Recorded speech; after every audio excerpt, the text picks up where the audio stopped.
Hello everyone, welcome back to my channel. तो आज इसकी वीडियो जो हमारी होने वाली है, आपने थंबनेल देख लिया होगा कि मोस्ट इम्पॉर्टेंट टॉपिक्स हमारे क्या है नॉट सेट 7 के लिए। जी हाँ दोस्तों, नॉट सेट 7 का बहुत ज़्यादा टाइम नहीं बचा है, हार्डली आपके 53 डेज़ बचे हैं नॉट सेट 7 के लिए।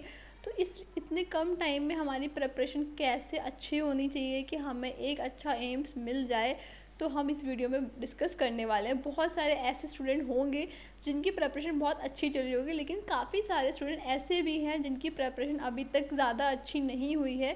तो खासकर ये वीडियो उनके लिए रहने वाली है, ताकि वो कम टाइम में अपनी प्रिपरेशन को किस तरीके से बूस्ट अप कर पाएँ। तो प्लीज़ वीडियो को एंड तक देखना, कहीं भी स्किप मत करना। और हाँ, अगर चैनल पर नए हो तो इसको सब्सक्राइब करके बेल आइकन को प्रेस कर देना, ताकि कोई भी अपडेट आपसे नॉट सेट से रिगार्डिंग मिस ना हो जाए। तो आइए दोस्तों, स्टार्ट करते हैं वीडियो।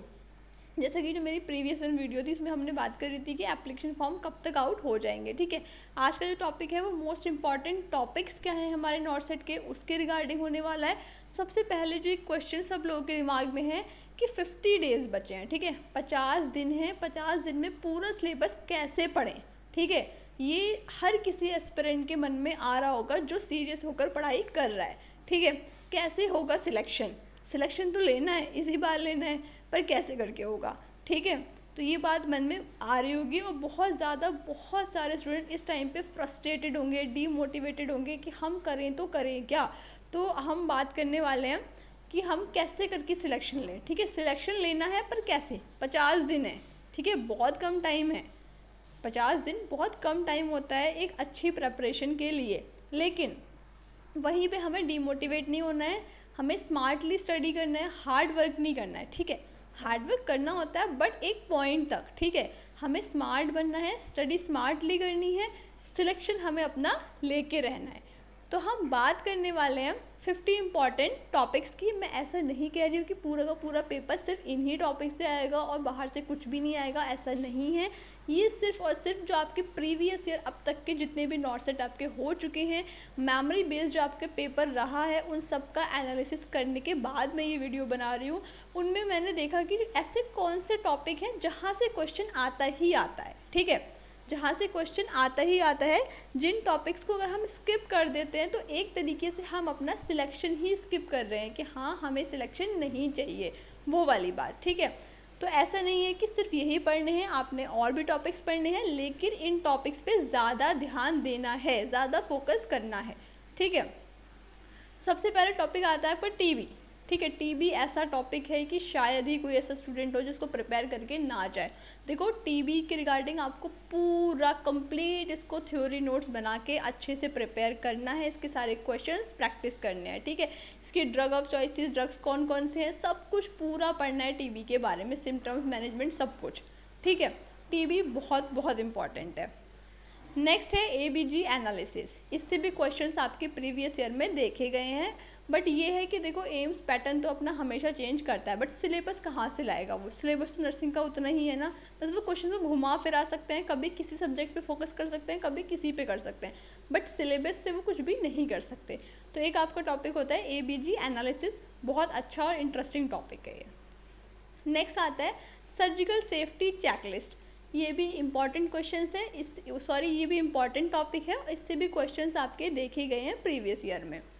नेक्स्ट है आपका न्यूरल ट्यूब डिफेक्ट। ठीक है, ये भी बहुत बहुत इंपॉर्टेंट टॉपिक है। देखो, जो भी टॉपिक मैं बता रही हूँ, सिर्फ ऐसा नहीं कि उसकी डेफिनेशन पढ़ के चले गए, साइन एंड सिम्टम पढ़ के चले गए, नहीं। अगर मैंने टॉपिक का नाम लिया है, इसका मतलब है कि उस टॉपिक से रिलेटेड ईच एंड एवरीथिंग आपको पढ़नी है, अच्छे से लर्न करनी है। जो वैल्यूज़ हैं, जो पॉइंट्स हैं, उनको पढ़ना है, जो उनकी ड्रग ऑफ चॉइसेस हैं, जो भी कुछ है, ठीक है, उस टॉपिक से रिलेटेड हर एक चीज़ आपने पढ़नी है। ठीक है, न्यूरल ट्यूब डिफेक्ट आता है। नेक्स्ट है आपका एमआई। ठीक है, मोस्ट इंपॉर्टेंट टॉपिक है आपका ये। नेक्स्ट है ईसीजी। ईसीजी से हर साल आपका क्वेश्चन देखने को मिलता ही मिलता है, और ईसीजी ऐसा टॉपिक है कि इससे क्वेश्चन ना आपका नर्सिंग या फिर आपका मेडिकल फील्ड में कोई भी एग्जाम हो तो ईसीजी से रिलेटेड क्वेश्चन आना ही आना है, ये फेवरेट टॉपिक है एग्जामिनर का। ठीक है, नेक्स्ट है आपका डायबिटीज़ मेलाइटस। डायबिटीज़ मेलाइटस बहुत इंपॉर्टेंट है। नेक्स्ट है लिथियम। इस पे बहुत सारे क्वेश्चन बनते हैं और बहुत सारे एग्जाम्स में बने हैं, जो रिसेंट आपके अभी एग्जाम्स हुए हैं नर्सिंग ऑफिसर्स के। ठीक है, नेक्स्ट है आपका डिऑक्सिन।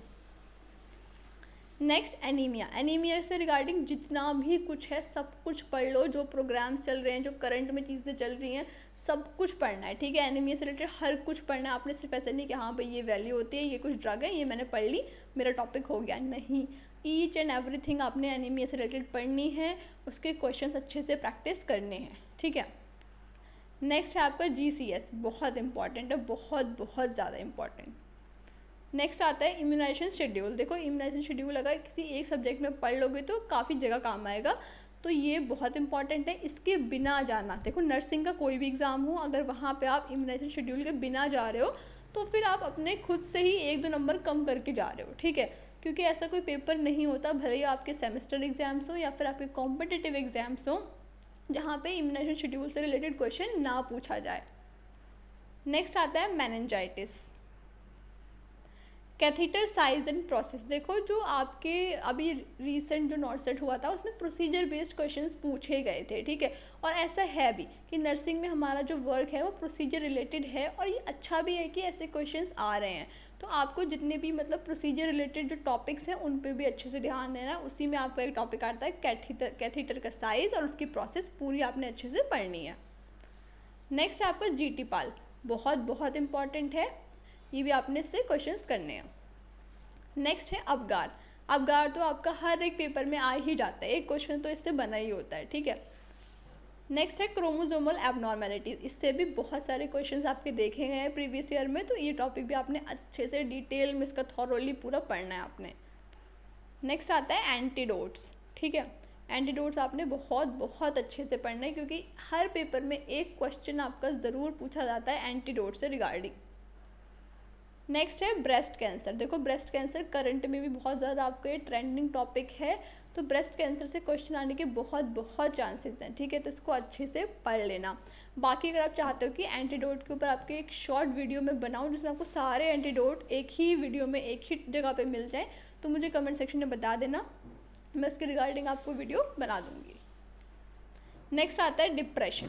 डिप्रेशन के बिना तो हमारी मेंटल हेल्थ पूरी ही नहीं हो सकती, ठीक है। तो डिप्रेशन आपका सबसे फेवरेट टॉपिक है।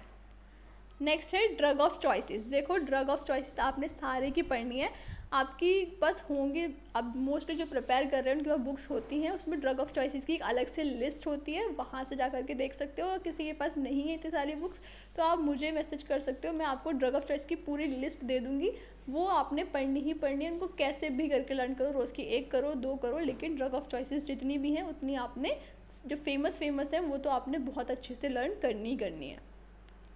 नेक्स्ट है पोजीशंस। पोजीशंस पे भी बहुत बार क्वेश्चन पूछा जाता है, ऐसे डायरेक्ट नहीं पूछते हैं एम्स में, आपको सिनेरियो की फॉर्म में दे देंगे, ठीक है पूरा, और फिर आपसे क्वेश्चन वो पूछेंगे। नेक्स्ट है KMC। KMC बहुत इंपॉर्टेंट टॉपिक है, बहुत बहुत ज़्यादा। नेक्स्ट आता है बर्न। बर्न तो ये फेवरेट टॉपिक है एग्जामिनर्स का। नेक्स्ट है शॉक। सूचर्स, सूचर्स को बहुत अच्छे से पढ़ना, और ये हमें आना भी चाहिए कहीं ना कहीं, ठीक है। नेक्स्ट है लेवल ऑफ प्रिवेंशन, ये भी काफ़ी ज़्यादा फेवरेट टॉपिक्स में आता है, इसको भी आपको अच्छे से पढ़ना है, और ज़्यादातर आपको क्वेश्चंस देखने को मिल जाते हैं इसके रिगार्डिंग भी। नेक्स्ट है कॉन्ट्रासेप्टिव। कॉन्ट्रासेप्टिव भी अगर आप एक जगह पढ़ लोगे तो आपके 2 सब्जेक्ट्स का आराम से कवर हो जाता है, तो उसको जहाँ भी आपका मन करे वहाँ से आपसे कंप्लीट कर सकते हो। नेक्स्ट है जॉन्डिस एंड फोटोथेरेपी। देखो ये भी बहुत बहुत इंपॉर्टेंट टॉपिक है, इससे जितना भी आपका मटेरियल है पूरा का पूरा कवर कर लो, अच्छे से इसके क्वेश्चंस प्रैक्टिस करो। नेक्स्ट आता है मेंस्ट्रुएशन, ठीक है। मेंस्ट्रुएशन के रिगार्डिंग जितना भी कुछ है, ठीक है, ये नहीं कि सिर्फ डेफिनेशन या सिर्फ थोड़े से 1-2 पॉइंट्स पढ़ लिए हो गया काम, नहीं। आप कॉम्पिटिटिव एग्जाम देने वाले हो, आप इतने सारे बच्चों के बीच में कॉम्पिटिशन फाइट करने वाले हो, तो आपको पूरा का पूरा मेंस्ट्रुअल साइकिल डिटेल में पढ़ना है, हर एक पॉइंट उसका पढ़ना है। नेक्स्ट है माइलस्टोन्स। माइलस्टोन्स आपके बहुत इंपॉर्टेंट हैं, ये तो आपको टिप्स पे होने चाहिए, ठीक है। माइलस्टोन्स के रिगार्डिंग भी अगर आप चाहते हो कि एक ट्रिक जिससे आपको माइलस्टोन्स इजीली याद हो जाएं, दिक्कत ना हो आपको, तो आप मुझे कमेंट सेक्शन में बता देना, इसके रिगार्डिंग में वीडियो बना दूंगी। नेक्स्ट है oxygen therapy, most important topic. Next आता है LBW, ठीक है, ये तो फेवरेट टॉपिक्स में से ही है। नेक्स्ट है incubation period of different diseases. ये भी आपने एक लिस्ट बनानी है, सारे डिजीज का जितनी भी आपकी है इंपॉर्टेंट उनका एक जगह पे लिखना है और उसको लर्न कर लेना है, ठीक है। नेक्स्ट है फॉरसेप की इमेजेस। देखो आजकल इमेज बेस्ड क्वेश्चन ऐसा नहीं कि सिर्फ एम्स में पूछे जाते हैं, बहुत सारे आपके ऐसे एग्जाम्स होने लग गए हैं आजकल, क्योंकि सीबीटी बेस्ड होते हैं, वरना आपके पेन एंड पेपर मोड में भी आपको वो इमेज दे देंगे। आपका रिसेंटली ईएसआईसी में भी क्वेश्चन आए थे इमेज बेस्ड, ठीक है।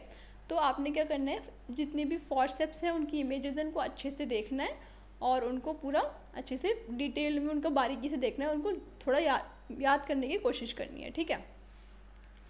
नेक्स्ट है एंजाइना।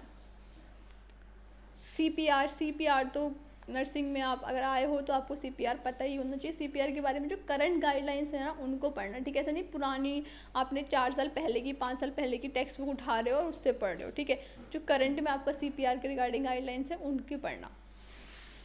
नेक्स्ट है एंटीसाइकोटिक, ठीक है। एंटीसाइकोटिक्स आपने अच्छे से पढ़नी है। नेक्स्ट है सेंट्रल लाइन। सेंट्रल लाइन से बहुत क्वेश्चंस आते हैं, इसको आपने अच्छे से पढ़ना है। पीएम आपने पूरा पढ़ना है, ये बहुत इंपॉर्टेंट टॉपिक है, बहुत क्वेश्चंस पूछे जाते हैं। नेक्स्ट है एथिकल प्रिंसिपल। मानती हूँ कुछ लोगों को लगेगा कि ये टॉपिक भी इंपॉर्टेंट है, इससे भी क्वेश्चंस आएंगे। जी हाँ, नर्सिंग में आजकल आपका ट्रेंड जो है थोड़ा वो चेंज हो चुका है, आपका मैनेजमेंट, आपका रिसर्च, इन पे भी फोकस आने लग गया है, ठीक है। तो एथिकल प्रिंसिपल भी आपका जो है बहुत इंपॉर्टेंट टॉपिक्स में हो जाता है। नेक्स्ट है डेल्यूजन, इल्यूजन और हेलुसिनेशन।